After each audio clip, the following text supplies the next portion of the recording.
Welcome, aspirant, to this, the first of 18 detailing the Astartes forces you will have the honour of serving under, after your post-transformation into one of the Emperor's Angels of Death. This vid feed covers the conception, honours, and martial might of the First Legion, once known as the Young Crown Princes, now more commonly known as the Dark Angels. Founded on terror as part of the first experiments into a force designed for wars beyond the stars, they are rather clandestine in their approach to war. Once known as the Uncrowned Princes, masters of war in all its myriad forms, they formed most of the nascent Imperium's post-human might. They wear the moniker of the First Legion with pride. Regardless of their standing, their origins remain a mystery, even to those in the higher echelons of Legion Command. Recruits were initially taken from only the most pure and loyal followers of the Emperor, given the scale of genetic fouling and radioactive damage suffered during the terrors of Old Night. Their initial role in the nascent Imperium is clouded and included in speculation. Some rumours persist of the first recruits not surviving initial experimentation. As such is the marvel of the Astartes, fear not, aspirants, for the process of post-human transformation is now as reliable as the iron will of the Emperor himself.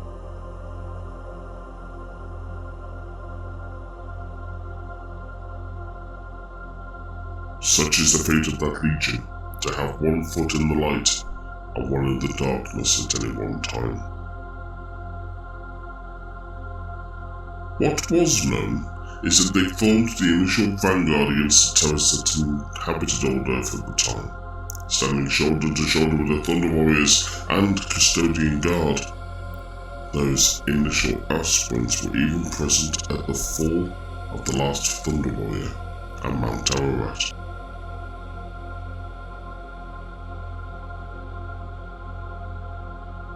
The Dark Angels have no single focus in their style of warfare.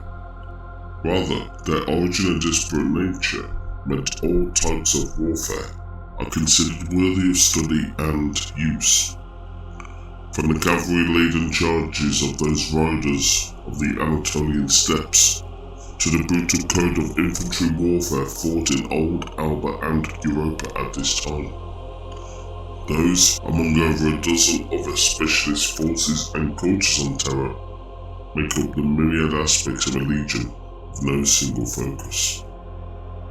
To match their multitudinal approach, to face unimaginable horrors both without and within the solar system, they had, and still have access to, weapons no other legion could muster. To lead such an esoteric collection of soldiers with weapons to match, their forces were split up and organised into hosts. Their namesake, the Uncrowned Princes, or Crowns as they were referred to at this time, referred to their place among the elite guardians of those first experiments. Of these hosts, up to 30 existed before the discovery of their Primarch, Lion L. Johnson. During their formative years, they took part in notable campaigns such as the Third Siege of Antioch, where much of their combined might saw action, to notable campaigns against the Crave, battling genetic abominations near the mountain of Sedna, to the first intrepid explorative moves into the outer reaches of the solar system, ready to begin the master of mankind's grand scheme. You may ask yourself, do heroes of this near-forgotten time of hardship still exist in the current Legion Command? Rumours abound that Hector Thrain, the first Grand Master of the Legion, led a sacrificial rearguard action, securing the lives of his Legion Brotherhood when escaping from a Xenos horde more than 10 times their number. The hero of the Legion, along with his personal bodyguard, sold their lives dearly to save their brothers in arms, before his successor performed exterminatus on the Benati planet. He is remembered fondly, as are many other officers and leaders of the Legion, before they were reacquainted with their Primarch. Lion L. Johnson, a mountain of a man, capable of taking on foul beasts from the north wilds of Caliban bare-handed, and conquering the planet with his knight at his back. The Primarch of the First Legion now leads his forces into battle. Next to him stands one known as Luther, second only to the Primarch himself. He is the epitome of human strength and virtuous honour, a beacon of what it means to be an Astartes. You could not ask for a better command structure. Those hosts that we mentioned earlier are now referred to as wings under the expanded hexagrammatical. 6 wings exist, encompassing all manner of warfare. These are the Death Wing. Those elite cadres are veteran warriors with the combined experience dating back thousands of years. They will let no obstacle get in their way of achieving their mission. The Raven Wing. Those anti-gravitic units that fly through the sky on wings of fury and might, smiting enemy encampments and destroying key targets before vanishing at high speeds into the gloom. The Dread Wing. Armed with the foulest of weaponry, those are the Dread Wing, led by a lieutenant known as the Dreadbringer, harness ancient and devastating weapons from Old Night to bring their foes to heel. Travelling to war zones in Land Raider or Spartan assault tanks and Mastodon siege vehicles, they utilize Phosphex, Rad and Chem weapons as their go-to armaments of choice. The Fire Wing, the smallest, but often considered one of the deadliest.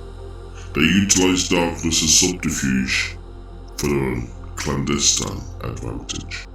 Moetat officers stalk a bolt-wielding assassins are their stock in trade, eliminating enemy command structures, sowing doubt and confusion in their foes.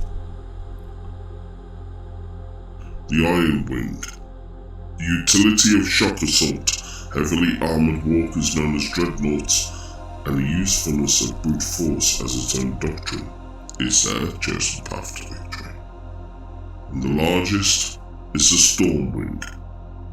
Encompassing mostly line infantry, breaches and some veteran companies, they shoulder shields and brave the wave of enemy fire whilst pushing forward like an onrushing storm, unceasing and unstoppable.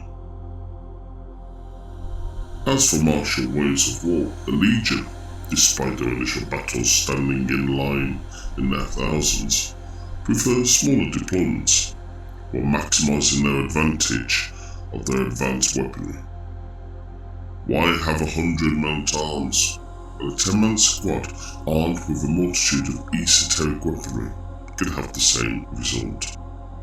Such is the confidence and trust placed by the Emperor, beloved by all, in his First Legion, that few have such an honour bestowed upon them. Given the different wings on display within the hierarchy of the Legion, their command structure also veers from accepted norms, venturing against the divided principles of the Principia Bellicosa, which we shall discuss in more detail at a later date. Each wing is split amongst the chapters, and then lower down into companies, formations, and squads.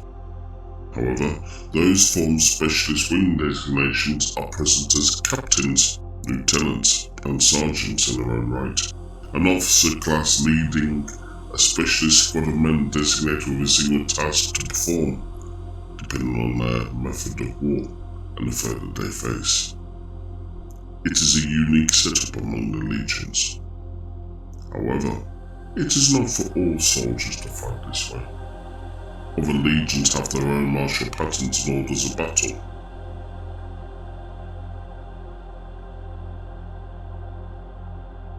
So, why choose the First Legion, I hear you ask?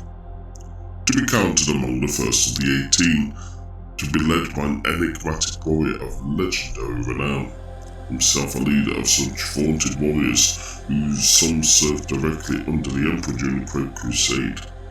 That can be reason enough.